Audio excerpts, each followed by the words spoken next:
Hello, welcome back to From Soft Serve.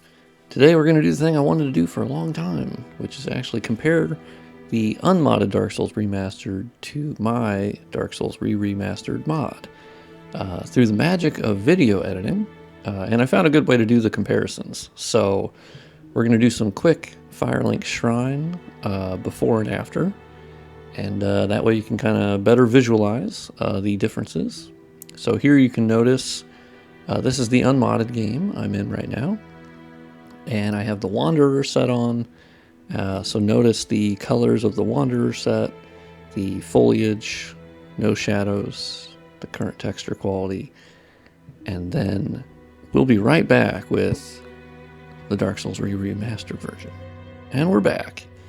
And so you can notice the big increase in texture detail, or texture resolution, plus parallax occlusion mapping, normal maps, color difference on the Wanderer set. It has a big increase to contrast and the shadows. And so yeah, this was one of my favorite comparison points, was this little corner here. But we'll do some more Firelink Shrine ones. And so we're just going to swap back and forth. So here we have Frank's little kiddie pool, as I call it, and let's see the difference.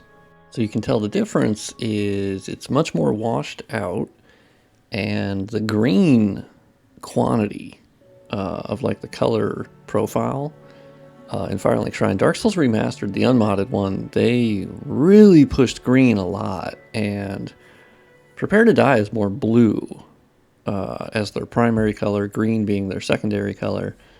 But as you can tell, Dark Souls Remastered still looks good. That's my thing. I think it can sound like I'm shitting on it, but Dark Souls Remastered on its own, in a vacuum, I think actually still looks, good, right?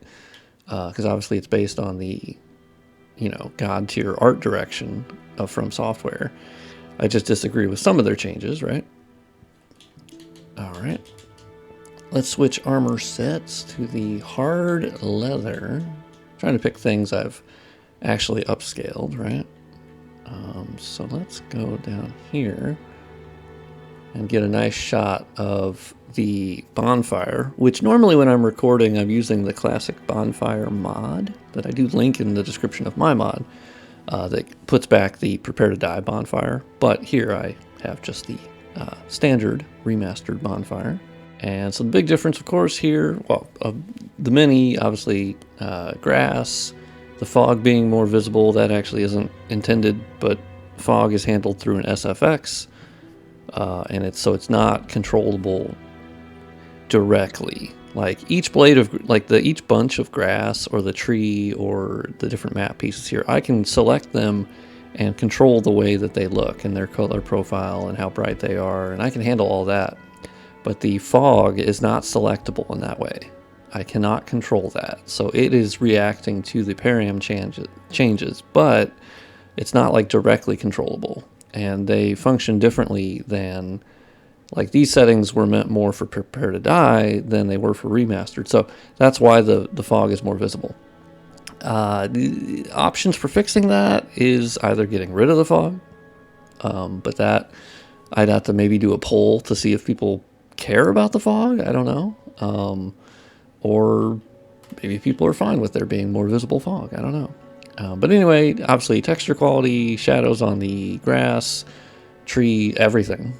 Shadows on literally everything. Normal maps, parallax occlusion mapping on some of the textures, obviously the color profile, upscaled armor textures, so many things.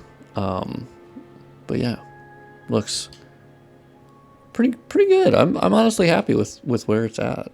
I think I'll do the graveyard as the last one, as I think that's a pretty big difference. I think it's a bit of a personal preference, as it's, from this distance, you can't tell as much how many tombstones, they all got an upgrade in texture quality, and now there's fog and the lighting, and So I think this looks a little bit more contrasty, but I will show you the remastered, unmodded version in just a second. And so you can tell it's definitely more visible with the unmodded game, but I also think it's a lot more flat, as it's not really basing any of the lighting on, you know, the actual like light source, shadowing. It's just kind of washed out and green, which I think looks, you know, okay, but I prefer. Oh, and actually you can see this. This is actually in the unmodded game. When you run back and forth, it unloads those headstones. So that's obviously been fixed in my mod. But there's a lot of these things in Dark Souls Remastered, the unmodded one, that just are lingering from Prepare to Die and from the PS3 version. And so they just never ended up getting fixed. And Remastered didn't fix really any draw group issues. They did modify the LODs for meshes and whatnot. So they did do some work, but the draw groups they did not tinker with, which honestly I totally understand, considering how much work I've had to put into that. I totally get why QLock did not mess with that. So let's end it on this comparison shot of grass and the ground. And yeah, we'll be back with the remastered version. And poof, we're back. And yeah, you can see the fog is much more visible, shadows, more grass, textures. The fog is definitely an issue. Let me know what you think in the comments. I'm not entirely sure how to fix it, but I can look into that. Editing the actual like particle effect things in DS1 is not as nearly like mature as it is for like Dark Souls 3 and Elden Ring and whatnot. Like that has a lot much more like support and programs for handling that. And the DS1, I'd have to look and see if there's a way I can. Essentially, I just need to toggle the like visibility of it down. So if it's like gamma or something, some setting that I just need to tell it, hey, can you be like, can you just crank it down a bit, you know? But anyway, thank you for watching this quick comparison video. I hope you enjoyed it. You know, thank you for everyone who's been on or been with me on this journey of like 5 months now or more of modding DS1 on and off, but mostly DS1, to be honest. And yeah, small incremental changes, and I think it has resulted in a pretty big change overall. Whether people like it or not, I think it is a big change. I like it personally, but you know, subject to change a little bit. Still little tweaks here and there. But yeah, I'm really happy with how my version is shaping up. And the last thing I'd like to say is, you know, shout out to QLock, who actually did they were the developer of Dark Souls Remastered. I know it probably seems like I'm shitting on them multiple times in the different videos I've made over the last like 5-6 months. Really, it's just some of the artistic changes, but once again, we don't know how much time they had when making Remastered, or the budget, or problems they faced, and so.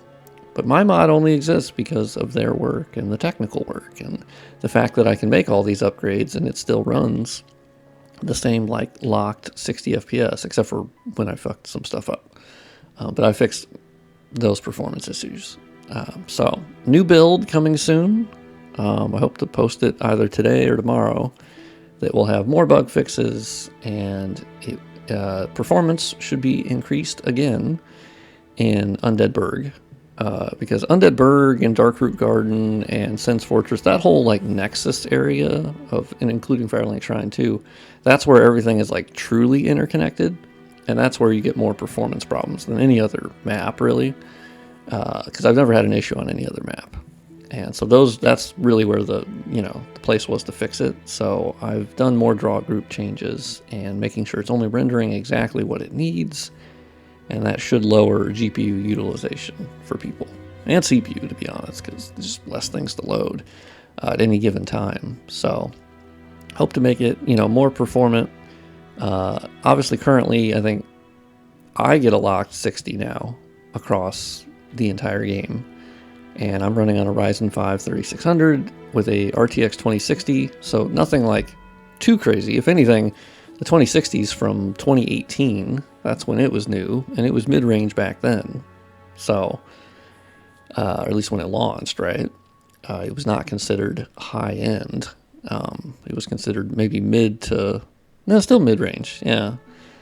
And yeah, so I don't think I kind of like that I'm developing it on I wouldn't say modest GPU. It's a good GPU, but like it's less powerful than the consoles that are currently out, for sure. But anyway, yeah, you should be able to get a good experience, and I'm not using, like, a lot of the streamers and content creators have like a specialized PC that has a RTX 4090 and ridiculous, Core i9 13900K, and I'm like, that is not what my computer is. My computer is a normal computer. But yeah, thank you for watching, and I'll see you on the next video.